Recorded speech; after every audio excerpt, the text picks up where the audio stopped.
Assalamualaikum warahmatullahi wabarakatuh. Berjumpa kembali di channel Ardiko Ramos.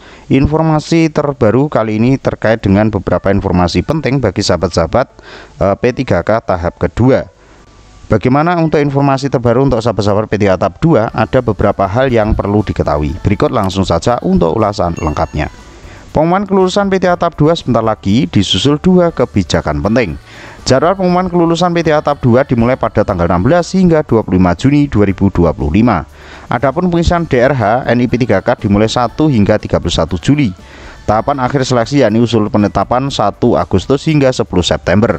Kebijakan optimalisasi formasi P3K 2024 setelah pengumuman kelulusan Panselnas CSN 2024 akan menerapkan kebijakan optimalisasi formasi, dan ini akan dilaksanakan nanti di atas bulan September ya sahabat-sahabat. Jadi selepas ada pengusulan NIP3K bagi sahabat-sahabat P3K tahap kedua.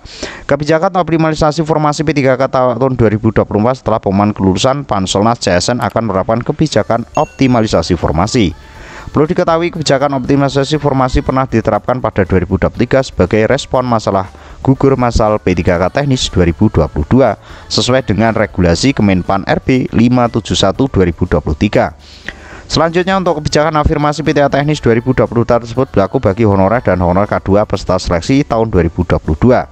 Langsung saja ya sahabat-sahabat, Deputi Bidang Sistem Informasi atau SINKA BKN Suharmen menyampaikan optimalisasi diterapkan pada honorer yang sudah mengikuti seleksi P3K tahap 1 maupun tahap 2 yang belum mendapatkan formasi P3K penuh waktu. Jadi informasi ini berkorelasi bersenambungan dengan video sebelumnya ya sahabat-sahabat. Tidak ada batasan hanya untuk honorer database, walaupun masuk database BKN, tetapi bila tidak ikut seleksi tidak bisa masuk optimalisasi, kata Suharmen beberapa waktu lalu. Bisa digarisbawahi ya sahabat-sahabat, nanti yang mendapatkan optimisasi bukan hanya kawan-kawan yang database, namun yang non database juga kalau kita mengisyaratkan dari bahasa Pak Suharmen. Kepala BKN Zudan Arif Rakulullah menjelaskan pengisian formasi kosong P3K tahap 2 diambilkan dari honorer tidak lulus P3K tahap 1 dulu dengan mencari ranking terbaik sesuai kriteria pelamar prioritas. Jadi optimisasi itu dilakukan setelah P3K tahap 2. Sisanya formasi diisi dengan skema optimisasi berdasarkan ranking terbaik dan pelamar prioritas, kata Prof Zudan kepada CPNN hari Sabtu kemarin.